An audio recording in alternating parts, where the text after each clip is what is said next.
बात अब करेंगे प्रधानमंत्री नरेंद्र मोदी के एक और साथियों, वीडियो संदेश की। नेशनल हैंडलूम डे के मौके पर पीएम ने एक वीडियो पोस्ट किया। भारत के हैंडलूम विविधता को लोकप्रिय बनाए, इसका जिक्र उनकी तरफ से किया गया।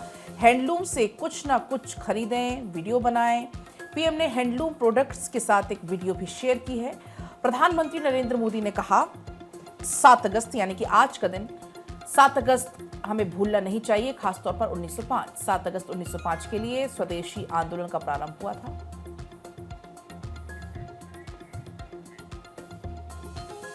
साथियों, 1905 7 अगस्त हमें भूलना नहीं है।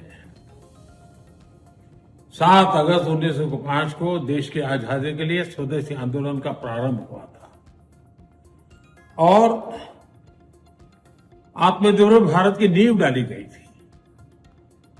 अंग्रेजों के खिलाफ देशवासियों ने एक बहुत बड़ी लड़ाई लड़ी थी। जन जन जुड़ गया था। अभी पिछले सप्ताह आप सबने फ्रेंडशिप डे मनाया।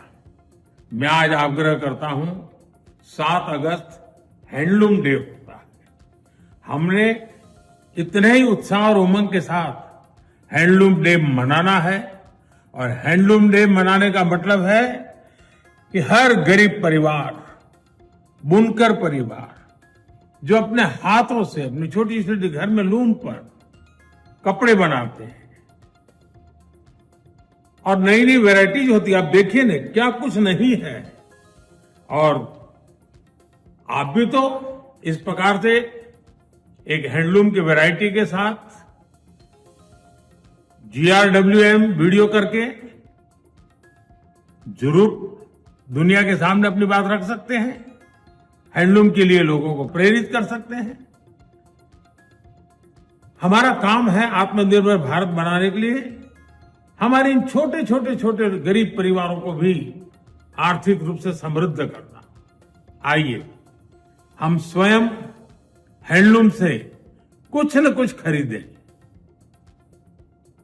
उसका एक वीडियो बनाएं और देश और दुनिया में उस वीडियो को प्रचारित करें ताकि हमारे बुनकर भाई बहनों के सामर्थ्य का परिचय दुनिया को भी हो।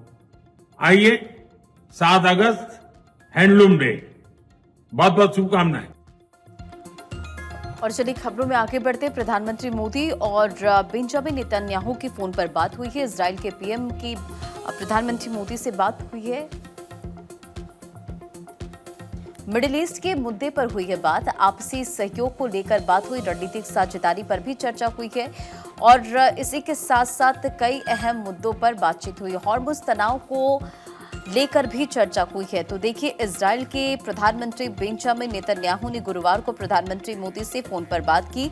दोनों नेताओं ने पश्चिम एशिया के हालिया घटनाक्रम पर भी चर्चा की। साथ ही भारत इजराइल के बीच विशेष रणनीतिक साझेदारी पर भी बातचीत हुई, इसकी प्रगति की समीक्षा हुई है।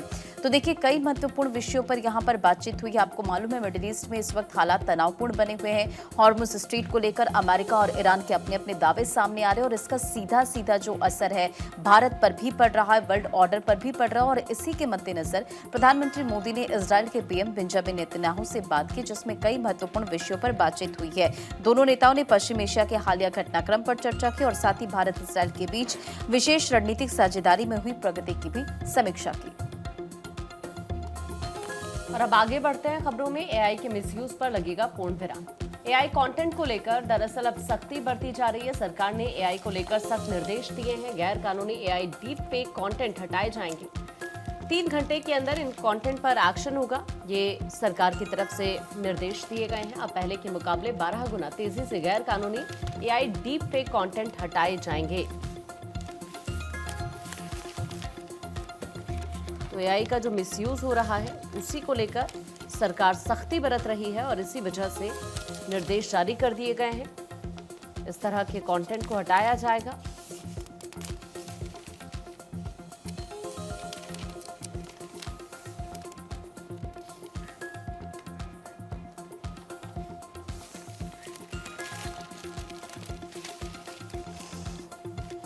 और वही मेटा अधिकारियों की अश्विनी वैष्णव के साथ मुलाकात। केंद्रीय आईटी मंत्री अश्विनी वैष्णव से मेटा ऑफिसर्स की मुलाकात हुई। एल्गोरिदम बायस को लेकर जानकारी दी गई, तकनीकी क्षमताओं के बारे में जानकारी दी गई। हर हाल में कानून का पालन करना पड़ेगा, सरकार ने स्पष्ट कर दिया है। और अभी बातचीत के बाद भी ऐसा नहीं है कि ये मामला सुलझ चुका है, अभी और अधिकारियों को यहीं पर ठहर कर लगातार सरकार से बातचीत करनी होगी। अश्विनी वैष्णव से मेटा ऑफिसर्स की फिर मुलाकात हुई, एल्गोरिदम को लेकर, एल्गोरिदम बायसनेस को लेकर तकनीकी क्षमताओं के बारे में जानकारी दी गई और सरकार ने स्पष्ट कर दिया है कि आपको कानून का पालन हर हाल में करना ही होगा। आपको याद होगा ये सिलसिला शुरू होता है प्रधानमंत्री मोदी के वीडियो डिलीट करने के बाद, जिसके बाद मार्क ज़करबर्ग की भी माफ़ी आ चुकी है जो सरकार की ओर से जानकारी दी गई है। इसके अलावा अब भी ये मुलाकातों का दौर जारी है, बार बार माफ़ी मांगनी पड़ रही है मेटा के ऑफिसर्स को और अभी अलग अलग विषयों को लेकर चर्चा चल रही है, जैसे एल्गोरिदम बायस को लेकर जानकारी दी गई। इसके अलावा तकनीकी क्षमताओं के बारे में जानकारी दी जा रही है।